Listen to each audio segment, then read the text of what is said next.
In the last video, we have discussed about the first two steps of glycogenolysis. Here I will continue further. The last step or the third step of glycogenesis, which we have discussed last in the last session, is conversion of glucose 1-phosphate to glucose 6-phosphate. As there was change of position of phosphate, the involved enzyme was mutase, and the name of the enzyme was phosphoglucomutase. Why phosphoglucomutase? Why? Because the substrate is glucose, the product is glucose, and it is working on phosphate group. Okay. The next step or the next conversion is glucose 6-phosphate will be converted to glucose.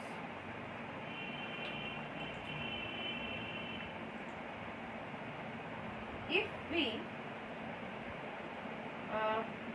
try to remember the last discussion regarding the introduction or the basic functioning of enzymes, we will be able to remember that insertion or inclusion of phosphate is done by kinase or phosphorylase, but removal of phosphate is generally done by phosphatase. So here phosphate will be removed. I am just doing so that I can write down all the steps in this space only. So I am doing it again, but the points will be same.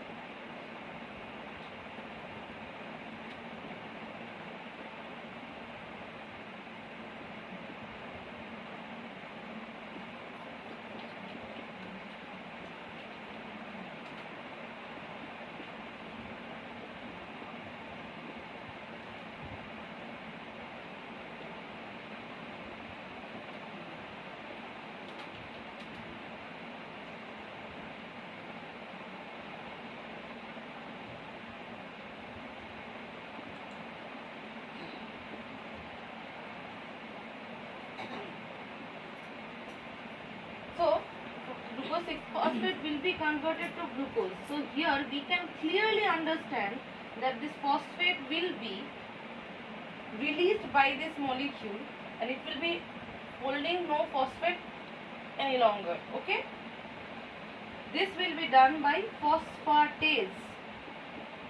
In general, phosphatase is involved or is related with removal of phosphate than inclusion of phosphate. In rare cases or in very few metabolic cycles and very few steps, phosphatase is used for inclusion. Okay, here phosphate will be released. So phosphatase will work. Name of the group of enzyme is phosphatase, and the specific name of the enzyme is glucose 6-phosphatase. Why? Because it is removing the phosphate from 6th carbon.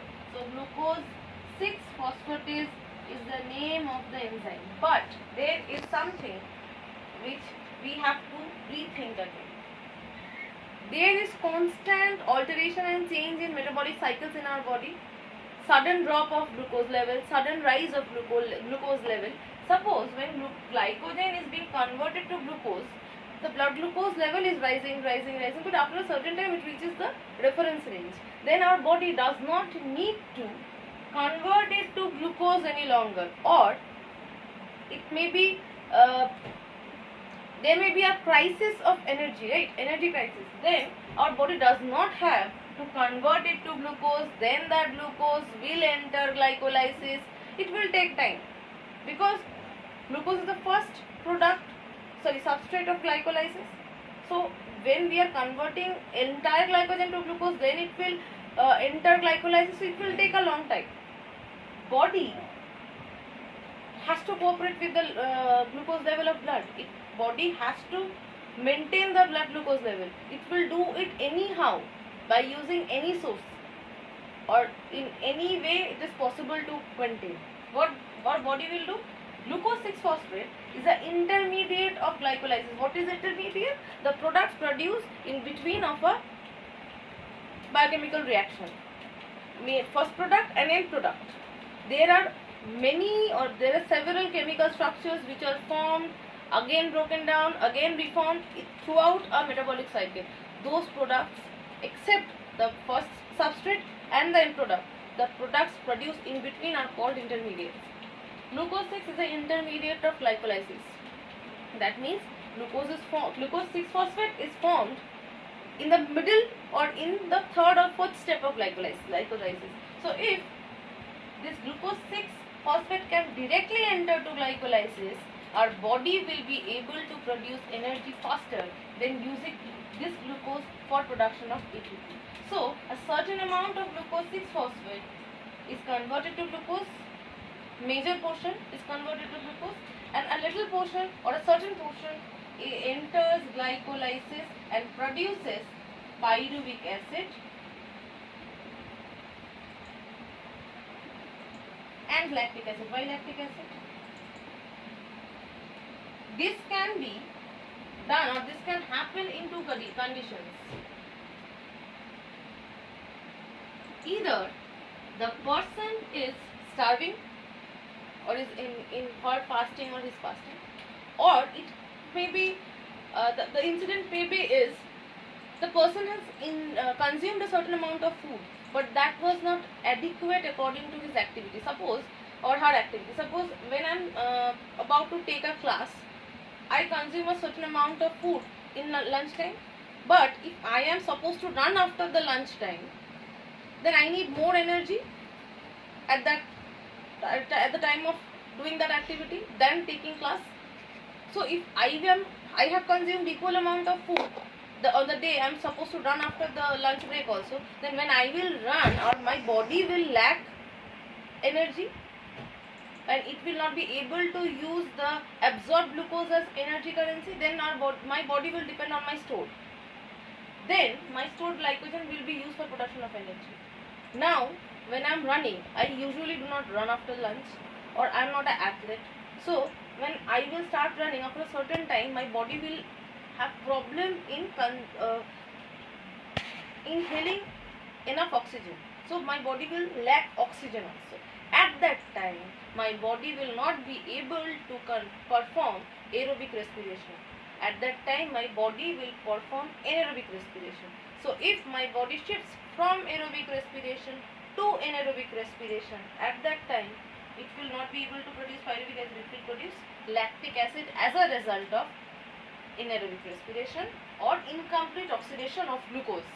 This is produced as a result of proper glycolysis, but this is produced when there is a lack of oxygen. So this glucose 6-phosphate can have two fates. It can be converted to glucose following its normal tendency of conversion, or a certain amount can be converted to pyruvic acid if there is a energy crisis in our body, or it may be not able to be converted in pyruvic acid due to lack of oxygen resulted by sudden increase in activity or sudden muscle activity, and it will end up in producing lactic acid. So it is done by glycolysis and in muscle cells.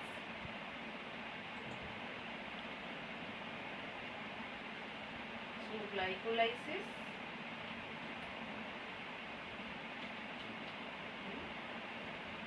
as it is not a name of enzyme, I am not keeping it in box. You will write it in words. If possible, use black pen, but not necessarily, as it is not name of enzyme. Okay. So this is glycogenolysis. I am done with all the steps. One thing I skipped, that is mentioning it now. Glucose 6-phosphate phosphatase will work, and it will remove the phosphate from glucose. But how it will be released? A phosphate will remove, that means it will be released in the system. It will be released in the form of PI, or inorganic phosphate. Okay, this is entire glycogenolysis. Okay, we are done with the cycle. Hope all the steps are visible to you.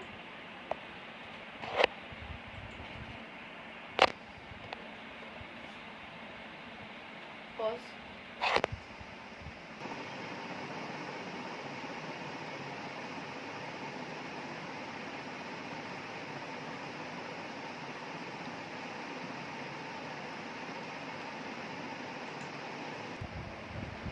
So here we are done with glycosenolysis. In the next video, I will start discussing glycolysis, another metabolic pathway of carbohydrate metabolism.